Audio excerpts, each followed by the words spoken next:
Assalamualaikum warahmatullahi wabarakatuh. Hamdan na'imin, hamdan syakirin.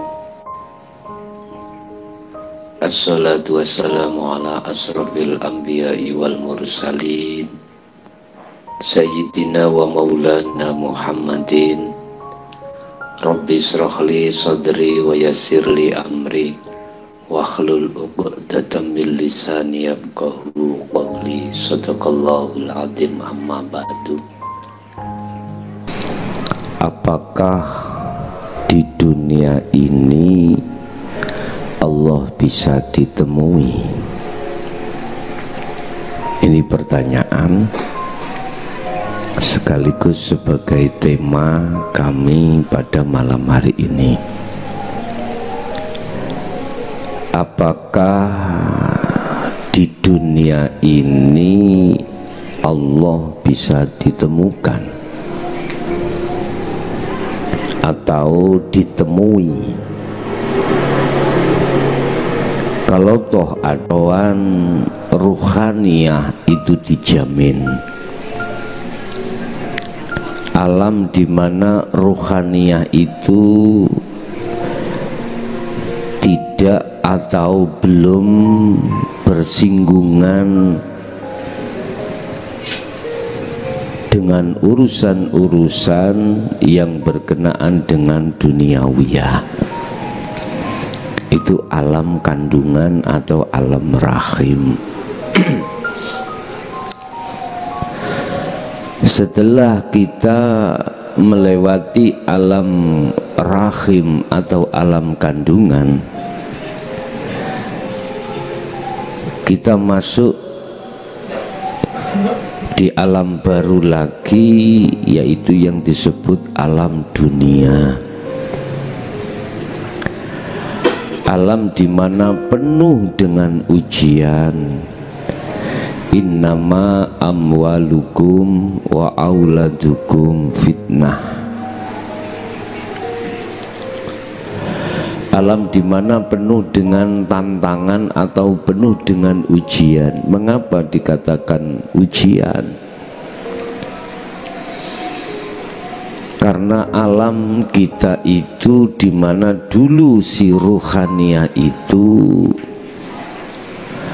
pernah berjanji kepada Allah, yang isi janji adalah tidak akan menyembah, memuja, memuji, bercinta kecuali hanya pada Allah. Ad-dunya ay al-fitnah. Dunia itu adalah alam ujian. Sehingga jangan heran kita di dunia itu memikirkan tiga hal. Pertama sandang, kedua pangan, tiga papan. Artinya kita di dunia manusia ini secara jasmani dituntut untuk mencari tiga hal tadi. Jalannya terserah Anda, lewat mana Anda mencari kebutuhan jasmani itu, dengan cara apapun, itu hak setiap individu. Supaya kita olehnya mencari jalan yang benar, Rasulullah diutus Allah untuk menyampaikan beberapa hukum. Allah menyampaikan lewat Muhammadnya supaya apa yang kita dapatkan, yang dibutuhkan jasmani itu betul-betul tidak melanggar aturan yang sudah ditetapkan oleh Allah. Akhirnya muncullah yang namanya hukum-hukum syariah.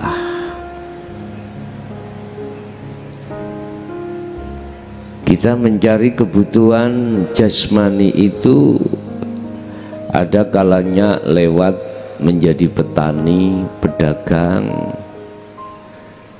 pejabat, bahkan mohon maaf ma'isyatud dunya itu kita dapatkan lewat ketika kita itu mempunyai satu keahlian ilmu. Bisa.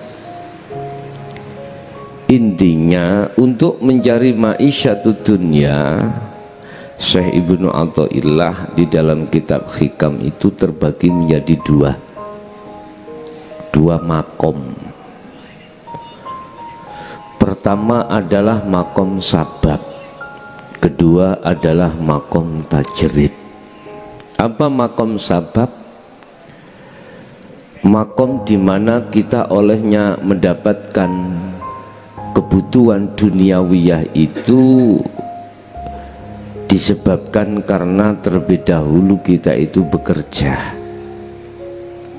Entah bekerjanya yang bagaimana, istilahnya pekerjaan yang ditimbul dari jasmani. Apakah itu pedagang, petani, nelayan, pejabat, pemerintahan, terserah, itu sabab.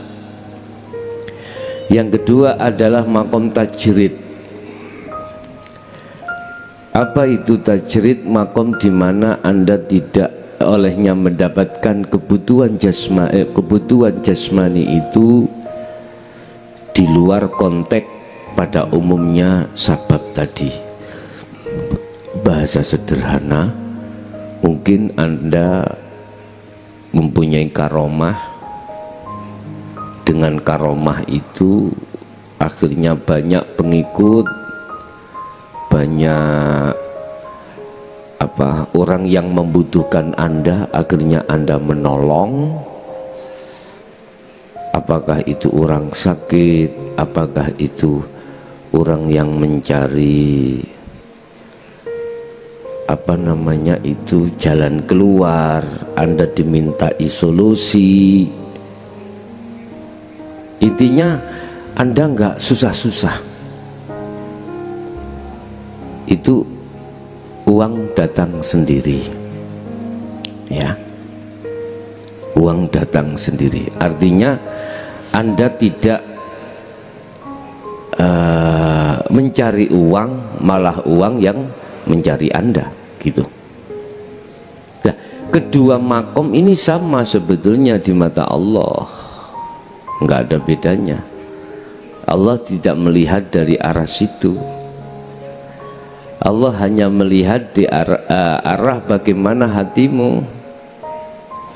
Sudahkah hatimu itu tahu caranya untuk bertemu Allah atau tidak? Dua makom itu tidak pengaruh. Biasanya orang-orang yang punya karomah itu ketika meninggal beberapa puluh tahun itu mayatnya utuh, atau kain kafannya masih utuh, biasanya seperti itu. Tapi di mata Allah itu tidak berpengaruh apa-apa, nggak pengaruh. Bapak Ibu, ini semuanya adalah ujian yang ditampilkan terhadap Anda yang mempunyai satu maksud. Jawaban ujian itu bisa Anda jawab dengan benar atau tidak. Ujian adalah soal. Apakah soal itu bisa Anda jawab dengan benar atau tidak? Kalau Anda menjawabnya benar, maka Andalah yang dikatakan orang yang beruntung. Tapi kalau Anda tidak bisa menjawab dengan benar, maka Andalah yang dikatakan orang yang merugi di dunia ini. Semua apa yang ditampilkan secara zahiriyah pada diri kita itu semuanya ujian. Lah, jawaban benar atau tidak saya punya bocoran. Apa bocorannya? Innallaha la yanduru ila suwarikum wa amwalikum walakinnallaha yanzuru fi qulubikum. Allah tidak melihat secara fisik dunia itu, tidak, tapi Allah melihat hatimu. Lah, ini bocoran, tapi bukan jawaban. Bocoran secara kinayah, tapi mengarah pada jawaban. Mungkin kita sering menghantar orang-orang meninggal di kuburan ya. Wak Mudin memberikan bocoran toh ya. Apa Wak Mudin oleh kasih bocoran? Marrobuka, Allahu Rabbi. Hei si fulan, Anda mau didatangi dua malaikat mungkar nakir, Anda akan ditalkin, Anda akan ditanya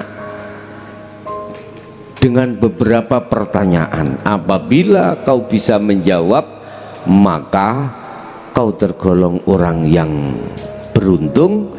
Tapi jikalau tidak, maka kau tergolong orang yang merugi.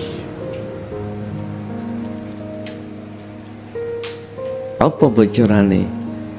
Siapa Tuhanmu? Jawablah, Allahu Rabbi, Allah iku Tuhanku. Ikulah bocoran awak mudin yuk. Kan belum ditanya, sudah diberi bocoran. Tinggal mayite budek apa ora. Nek mayite budek, walaupun kau kasih sound system, ya ora krungu. Sebetulnya Bapak Ibu, mukhatabnya itu kita yang takziah iki.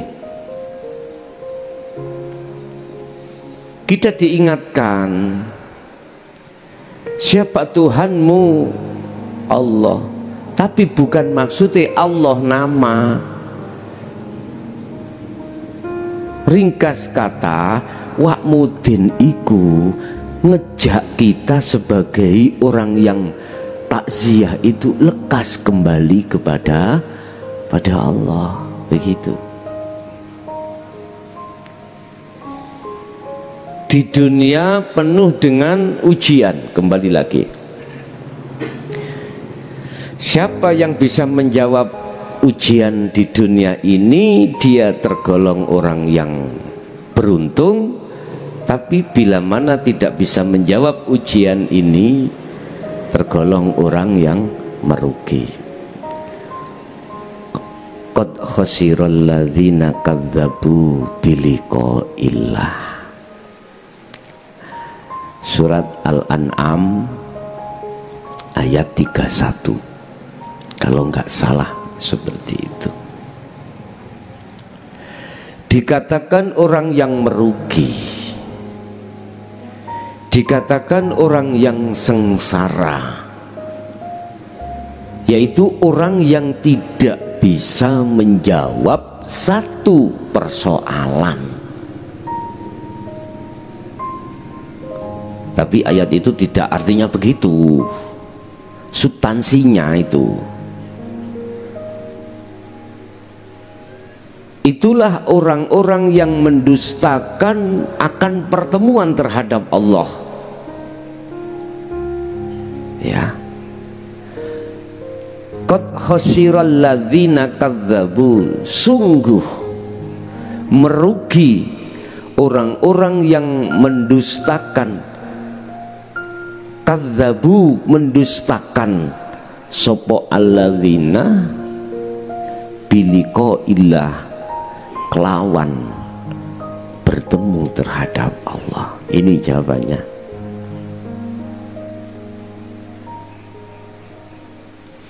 Berarti di dunia ini kita bisa bertemu Allah ya? Jawabannya itu ada dua. Abu Hasan mengatakan tidak. Saya benarkan. Terus ditanya, apakah di akhirat itu bisa bertemu Allah? Bisa. Abu Hasan iku jawab, Abu Hasan iku orang yang alim, Pak, ya. Dia menjawab, di dunia ini tidak bisa Allah ditemui. Itu sudah benar, Pak. Maksudnya di dunia ini yang bagaimana? Ini yang perlu kita urai. Terus ditanya lagi, apakah di akhirat Allah bisa ditemui? Bisa. Berarti dari jawaban Abu Hasan iki, Allah hanya ditemui, bisa ditemui di akhirat. Terus akhirat di mana? Ini yang harus kita pahami juga. Yes. Setelah kita masuk di dalam alam dunia, kita keluar dari alam dunia, kita dimasukkanlah alam barzah. Siapa yang dimasukkan alam barzah? Lah ini nanti juga menjadi satu pembicaraan kami. Setelah itu datanglah alam akhirat, ila yaumi yub'atsun. Dia akan dibangkitkan, dikeluarkan dari alam barzah setelah hari kebangkitan apa? Yaumis sa'ah, hari kiamat. Pandangan orang ahli hijab dengan ahli syuhud, ahli syariat dengan ahli ma'rifat beda, Pak, tentang alam ini. Kalau ahli syariat, ahli hijab mengatakan alam dunia ini Dahiriyah iki, alam akhirat besok kalau sudah mengalami dunia ini kiamat. Itu pandangan syariah dan itu tidak bisa dibantah miturut hukum syariah. Dasar Quran banyak sekali yang menerangkan tentang itu. Bapak Ibu, kembali saya akan membahas tentang alam dunia. Berangkat dari jawaban Abu Hasan, ketika di dunia ini Allah tidak bisa ditemui.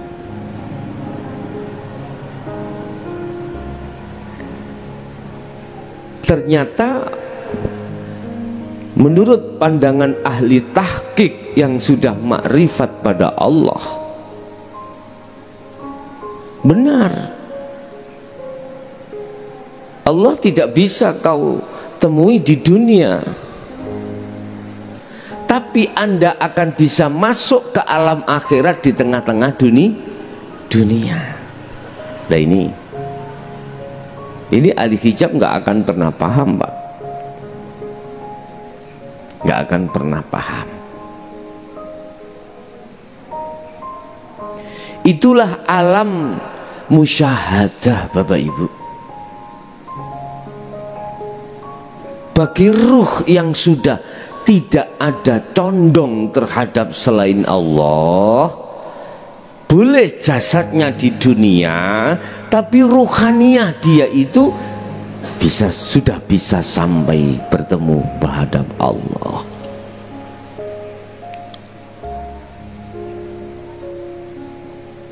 bisa bertemu pada Allah.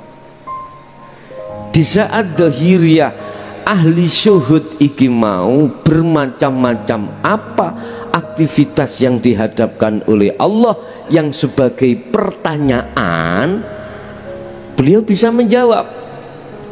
Apa jawabannya?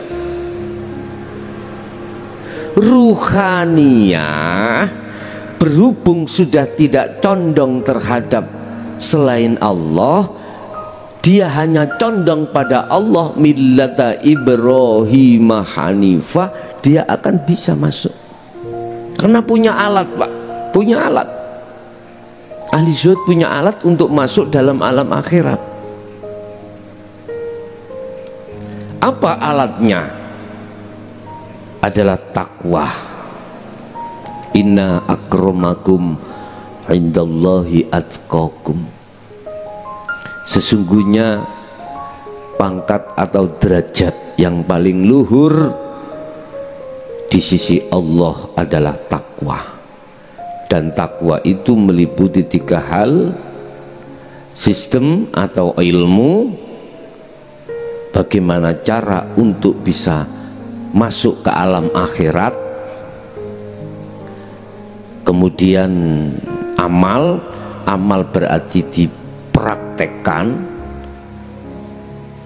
itulah yang disebut kholwat atau zuhud ketika istiqomah terus menerus.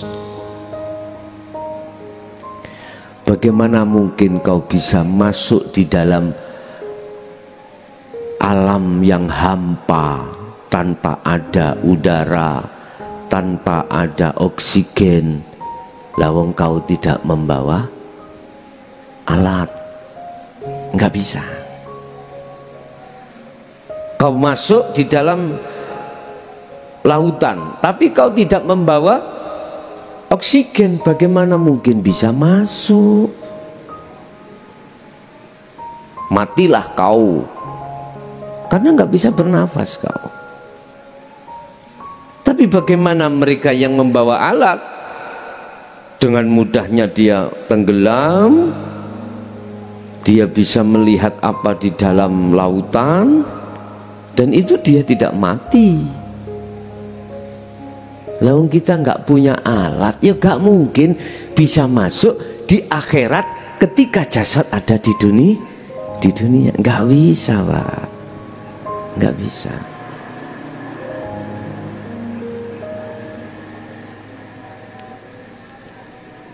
Memang di dalam surah Al-Ankabut, surah Al-Ankabut, surat apa tadi yang apa? Qad khasiral ladina kadzabu tadi loh.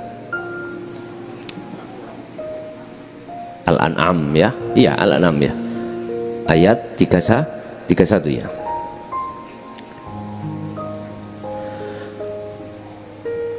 Bagaimana kau bisa masuk dan bisa masuk ke alam akhirat untuk bertemu Allah, lawang kau tidak mempunyai alat untuk masuk? Akhirnya apa? Kadzabu biliqa'illah. Apa? Mendustakan, gak percaya, karena dia memakai sistem akliyah, memakai akal, tidak mau memakai sistem iman. Akhirnya nggak bisa, Pak. Akal itu masuk di dalam Sidratul Muntaha Mustawa, nggak bisa. Kalau bisa, mengapa malaikat Jibril itu nggak ikut Muhammad ke Sidratul Muntaha? Nggak bisa. Makanya akal kudu diletakkan. Makanya saya sering mengatakan, kalau kau sudah ingin belajar untuk takarrub menuju dan bertemu terhadap Allah dengan materi jaya baru, lepasan atributmu. Kalau tidak kau lepas atributmu, nggak akan bisa masuk kau. Akalmu delen, akalmu letakkan. menerima ajaran ini dengan iman, baru Anda tidak akan pernah protes. Ingat, ketika Nabi Musa ingin berguru mempelajari ilmu Allah terhadap Nabi Khidir, sudah diingatkan, Musa, ini Nabi Khidir berkata, kau tidak akan pernah bisa menerima apa ajaran dari aku ini selama kau masih memegang teguh dengan ilmumu. Apa yang dimaksud ilmumu itu? Ilmu wawasan tentang hukum syariah. Nggak bisa apa Musa, kau tidak akan pernah sabar, kau tidak akan pernah mengikuti aku. Oleh karena Nabi Musa mekengkeng, tahu mekengkeng ya? Apa ya? Memaksakan diri untuk ingin tahu bagaimana sih isi di dalam hakikat ma'rifat itu. Al-Kahfi ayat 60 diceritakan Nabi Musa tidak akan pernah berhenti ketika dia berjalan untuk mencari hakikat ma'rifat itu, tidak akan pernah berhenti. Jikalau tidak sampai pada bertemulah muara, bertemulah dua air, antara air tawar dengan air asin. Sepanjang tahun dia tetap berjalan untuk menemui, untuk mencari Nabi Khidir. Tapi tandanya di situ apa? Kalau kau sudah bertemu satu tempat di mana air tawar bertemu dengan air laut, di situ Khidir ada di situ. Ini Allah kasih tanda. Itu maksudnya apa, Pak? Gini, Pak. Bukan terus sekarang kita mencari air di muara ke laut, ya kayak baju le Pak sana Pak. Luwung lebih baik sana bawa pancing lumayan. Nek ndol Nabi Khidir lapo jauh-jauh ke sana kau. Dulu kan ada ada cerita atau tuntunan. Aku ya pernah ngelakoni Pak ngono iku. Guru saya menyuruh saya mencari Sungai Gunting. Tahu Sungai Gunting ya? Ada dua sungai bertemu gitu. Ternyata apa? Ketika saya di situ nggak ketemu apa-apa, nggak ketemu apa-apa. Hanya ketemu begudel. Tahu begudel ya? Air yang pusaran-pusaran. Dikatakan Khidir di situ. Tenggelamlah kau masuk di situ ya, bongkong ora iso ngelangi. Ternyata bukan itu maksudnya, Pak. Apa maksudnya? Anda ini selama kita itu kuat syariat kita, terus di dalam hatimu ada keinginan untuk bertemu Allah, kau mencari guru. Guru akhirat inilah yang kumaksud. Itulah pertemuan dua muara, dua air, antara hukum syariat dengan hukum hakikat ini. Berarti itulah Khidir. Anda sudah bertemu Khidir itu. Kalau Anda hatimu tidak protes, tidak protes, tapi sudah wajar Anda awal-awal mendengarkan keterangan-keterangan ini mesti protes. Keterangan yang ada di hukum hakikat itu Anda protes, argumentasi, kuat-kuatan, bayuh. Itulah fakta yang terjadi. Nabi Musa argumentasi dengan Nabi Khidir. Kalau nggak percaya, Musa, kau ikuti aku, coba ayo ikuti aku, kau pasti tidak akan sabar. Dihadapkanlah pelajaran di mana beliau Nabi Khidir membocori kapalnya orang kampung yang menghantarkan menyeberang. Oleh karena Nabi Musa memakai hukum akal syariat, salah Khidiri, salah kau, kena pasal 170 kau pengrusakan. Nabi Musa kekeh dengan keimanan dirinya, mengatakan bahwasanya Khidir itu salah. Akhirnya protes, Pak, gak sabar. Mohon maaf, Pak, ya, seringkali kita protes Allah ketika saat apa yang ditampilkan pada kita itu nggak sesuai. Contoh. Kita punya istri, kita punya suami, kita punya anak dan lain sebagainya. Oleh karena ruhaniyah kita itu tidak bisa tembus ke alam akhirat, di situ pasti ngedumel, Pak, hati kita itu.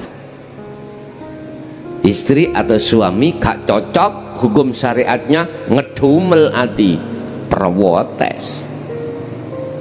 Anak juga begitu, pekerjaan juga begitu.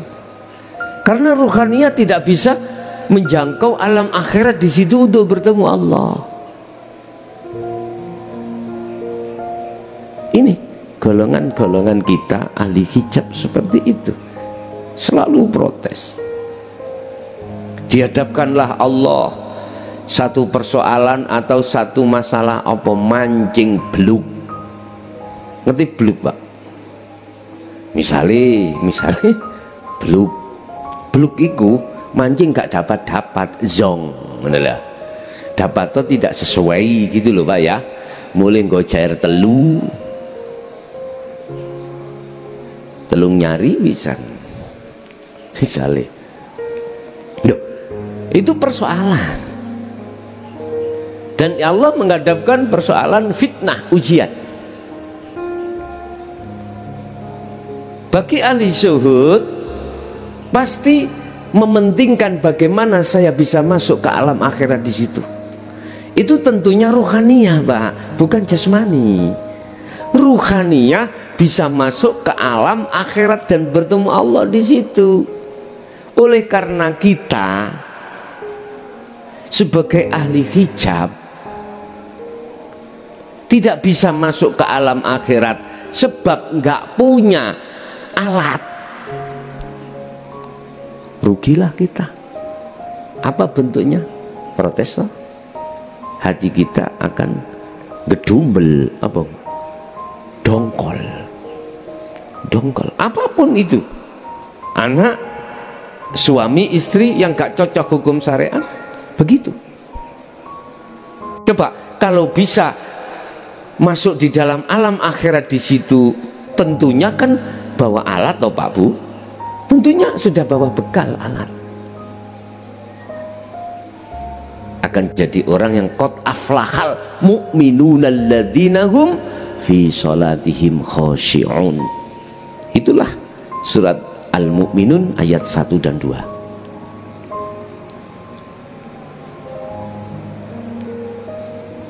Tidak hanya cukup satu kali Musa ikut protes dan menyalahkan Khidir, sampai 3 kali, Pak. Karena apa? Dia tidak bisa masuk alam akhirat untuk bertemu sang yang hidup, sang yang dumati, sang yang esa. Nggak bisa karena nggak bawa alat. Sekarang enak, Pak, sampai tidak saya suruh praktek, tak ajarno ilmu disik. Kalau zamannya Nabi Khidir, Nabi Musa, praktek langsung, ikut. Kemudian yang kedua, ketemu anak kecil dibunuh. Ketiga, membangun atau mendirikan, betulkan, merehab pagar yang mau roboh. Musa nggak ngerti karepe itu, karena tidak bisa masuk ke alam akhirat. Protes terus. Loh, sampai 3 kali itu protes. Anda juga begitu. Kalau atribut Anda tidak Anda lepas masuk di dalam jaya baru, tak jamin minggat gue habis ini. Loh iya, tak jamin gak bisa menerima apa yang materi kami sampaikan. Iki cuman materi, apalagi langsung laku. Wah, buyar sampean. Pernah 1 tahun Pak, saya kasih pelajaran langsung praktek. Sak kampung ini medal. Karena hukum syariat yang dia pegang kuat, tidak diletakkan.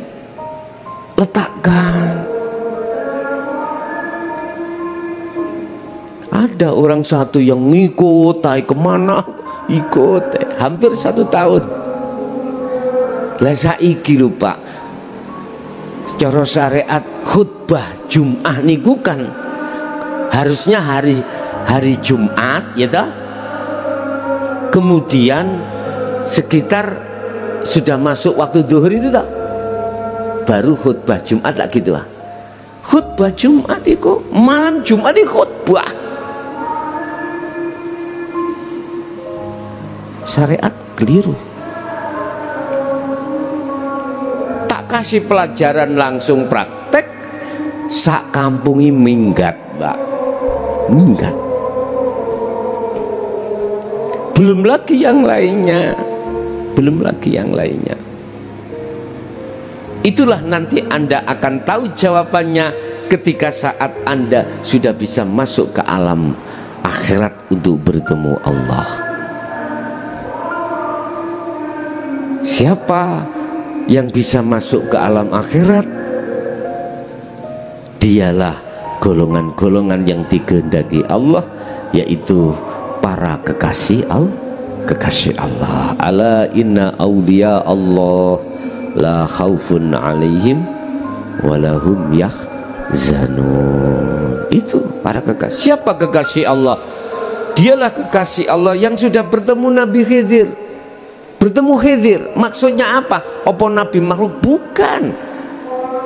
Imanmu itu sudah klik dengan hukum hakikat, berarti itulah maksud Anda sudah bertemu Nabi Khidir.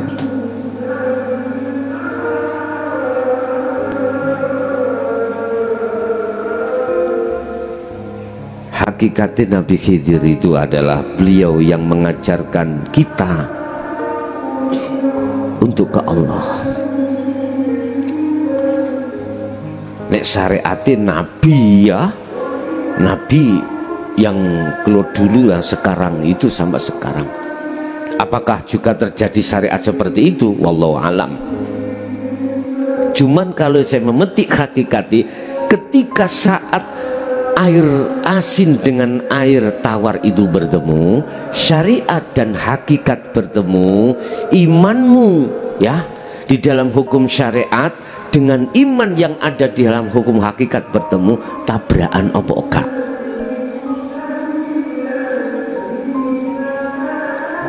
Kontradiksi apa enggak Anda? Kalau Anda kontradiksi berarti hakikatnya kau belum bertemu Nabi Khidir. Walaupun itu tadi hakikatnya Anda sudah bertemu, otomatis Anda itu bisa menerima ajaran-ajaran di dalam dinul haq ini. Disitulah Anda sebetulnya itu mempunyai guru Nabi Khidir kui. Tanda hatimu bisa menerima ajaran beliau. Apa? Ajaran ilmu hakikat menuju makrifat pada Allah. Iki hakikatnya Anda sudah bertemu Khidir. Hakikatnya memang benar, dunia ini Anda tidak akan pernah bertemu Allah. Tetapi bukan berarti dunia ini belum ada akhirat. Sudah, tinggal pertanyaannya, Anda jasmani ada di dunia, rohani menjadikan dunia jadi akhirat, itu bagaimana? Nah ini nanti tidak ada kontradiksi antara syariah dengan hakikat. Makanya laku 4 yang keempat itu kan saya katakan if'alu asyari'ata bil haqiqati ila ma'rifatillah. Jadikanlah hukum syariat, hukum laku dhahiriyah ini menjadi hakikiyah untuk makrifat pada Allah. Hukum dhahiriyah sebagai pertanyaan atau soal atau ujian, jadikan hukum hakikat. Caranya bagaimana? Jangan pernah dalam dirimu merasa dirimu yang melakukan, tetapi tetapkanlah yang melakukan semua apa di dalam dirimu maupun di luar dirimu hanyalah Sang Yang Dumati atau Sang Yang Tunggal. Itulah Allah Subhanahu wa Ta'ala. Baru kalau sudah duduk ruhaniyahmu ditajali, Anda sudah dikatakan masuk di dalam alam akhirat. Otomatis bisa bertemu Allah. Makanya Abu Hasan jawabnya benar. Di dunia tidak bisa kau temui, tapi di akhirat baru bisa kau ketemui. Sekarang bagaimana dunia ini menjadi akhirat? Udah itu.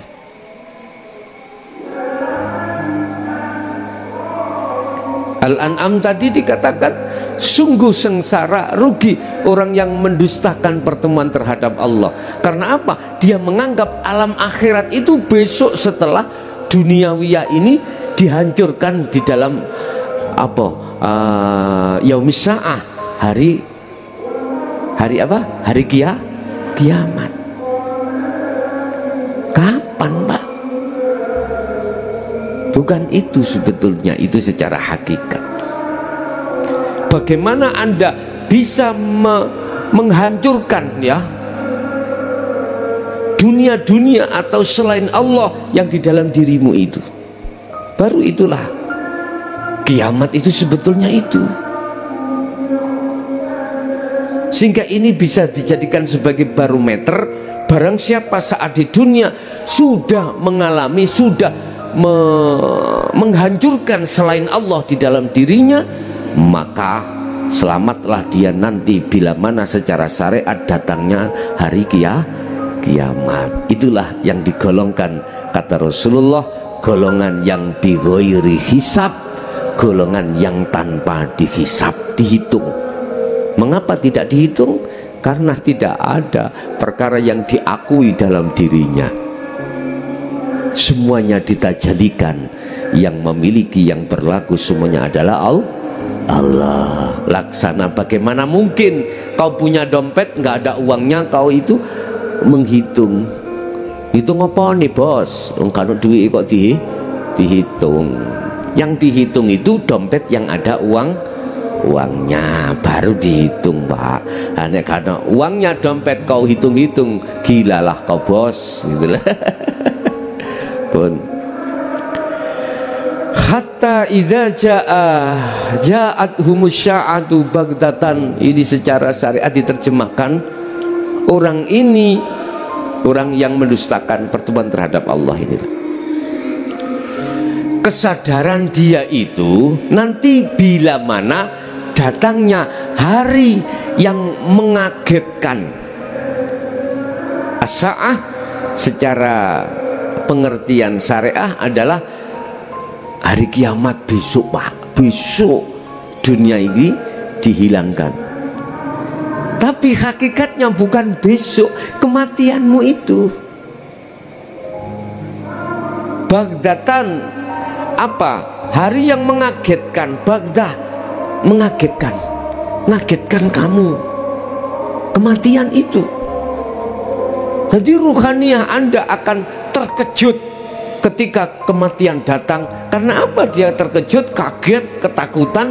Karena dia tidak bisa masuk di dalam alam akhirat untuk bertemu Allah karena tidak membawa alat. Makanya saya memberikan materi selama 23 tahun itu adalah untuk kau punya alat, kemudian kau bisa masuk alamnya Allah. takwa itu. Yang ilmu ini tidak ada batasnya. Bapak Ibu hadirin jamaah rahimakumullah. Jadi jawabannya, apakah di dunia ini Allah bisa kita temui? Jawabannya tidak, manakala dunia ini belum kau jadikan akhirat. Allah hanya bisa ditemui di akhirat. Ya, Anda bisa menemui ketika saat jasmani masih di dunia, tapi dunia ini sudah kau jadikan akhirat. Ad-dunya mazra'atul akhirah, kata Rasulullah. Dunia itu adalah tempat bertanam, tanduran. Kalau kau menandur, menanam pohon itu pohon dunia, ya nggak akan mungkin muncul akhirat. Kalau yang kau tanam itu adalah pohon akhirat, maka kau akan bisa menemui akhirat. Apa tanaman dunia ini? Tanaman di mana kau ketika beramalia, ruhaniyahmu itu tidak marifat. Walaupun sholat nek atimu gak marifat, tak peledingi silit kuwi nek sesuk nek nyun sewu ya, nek mati itu akhirat ketemu amaliyah iki buah, enggak bisa. Kurang nemen tak aku ngomong. Ini alam dunia, tanaman dunia ini. Kau sholat karena pahala, kau sholat karena surga. Padahal Allah sudah mengingatkan lillahi ta'ala, hanya karena Allah. Karena Allah itu bagaimana sih? Dalam hatimu sudah tidak ada, kau mengakui kau yang melakukan. Nggak ada, itulah karena Allah. Makanya Syekh Ibnu Athaillah dawuh tentang masalah amaliyah. Al-a'malu suwarun qaimatun. Amaliyah orang-orang sak jagat iki koyok patung. Patung sing gak ana roe. Yes patung kuwi. Mojokerto di Trowulan ada patung Bunda tidur. Coba kamu ke sana. Kau kan nggak punya uang, ke sana minta aja sana. Bunda, uangnya Bunda. Sampak, mohon maaf lo ya, sampak berpuluh tahun pun Bunda tidur nggak akan pernah memberikan uang. Itu amalia dunia itu seperti itu, Pak. Apalagi amalan dunia dalam hatimu masih ingin dipandang orang, masih ingin dipandang. Sebetulnya kata Rasul, ad-dunya mazra'atul akhirah, tanaman untuk akhirat. Disindir seperti itu, gak paham umat Islam. Karena apa? Karena dia belum ketemu Nabi Khidir. Gitu loh bos, menolak ajaran beliau. Nah, amalia akhirat itu yang bagaimana? Ketika jasmani awakmu itu melakukan apapun tanpa kecuali ini, tanpa kecuali ya, tanpa kecuali. Wa arwahuha suwarun wa arwahuha wujudu siri ikhlas fiha. Itu laksana patung tadi, tapi ono roy,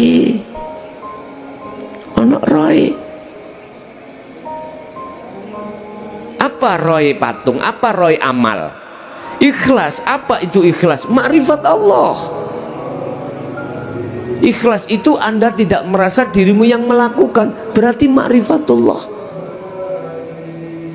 Berarti tanduran apa? Pohon apa? Menanam. Bener menanam. Menanam pohon akhirat itu maksudnya adalah kau beramaliyah apapun, tetapi ruhaniyahmu iku makrifat pada Allah.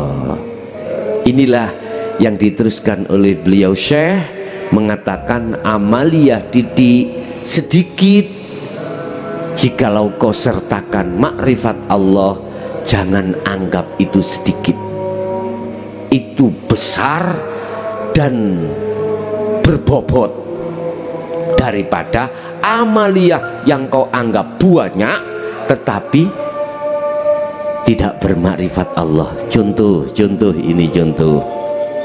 Anda kasih sedekah 1 miliar, tapi kau masih mengharap sesuatu, itu berarti Anda hatimu tidak ada ikhlas. Mengharap ya Pak, mengharap.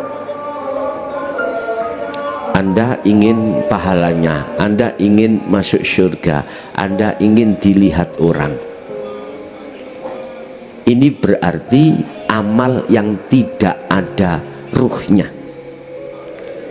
Lebih baik Anda kasih uang 5.000 tapi hatimu bermakrifat Allah, tidak merasa dirimu yang melakukan. Laksana seperti ini.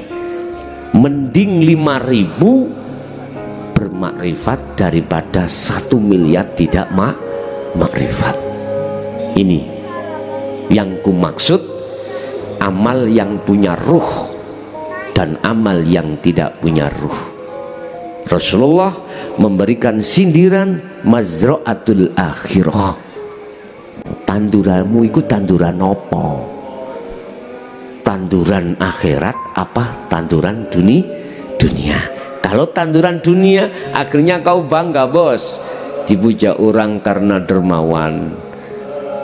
Kau bangga bos, dipuja orang karena kau ahli ibadah, ahli ilmu, dan lain sebagainya. Banggamu itu berarti kau telah menuai dari tanaman yang kau tanam tadi. Di dunia sudah. Terus di akhirat bagaimana bos? Ngaplu. Tahu ngaplu ya? Zong ya. Bapak Ibu, kesimpulan, memang siapapun diri kita manakala tidak bisa masuk alam akhirat di dunia ini, maka tidak akan pernah bisa bertemu Allah. Begitu, oke? Bapak Ibu hadirin jamaah rahimakumullah, itulah apa yang bisa kami sampaikan. Kurang lebihnya mohon maaf. Akhirul kalam, ihdinas shiratal mustaqim. Assalamualaikum warahmatullahi wabarakatuh.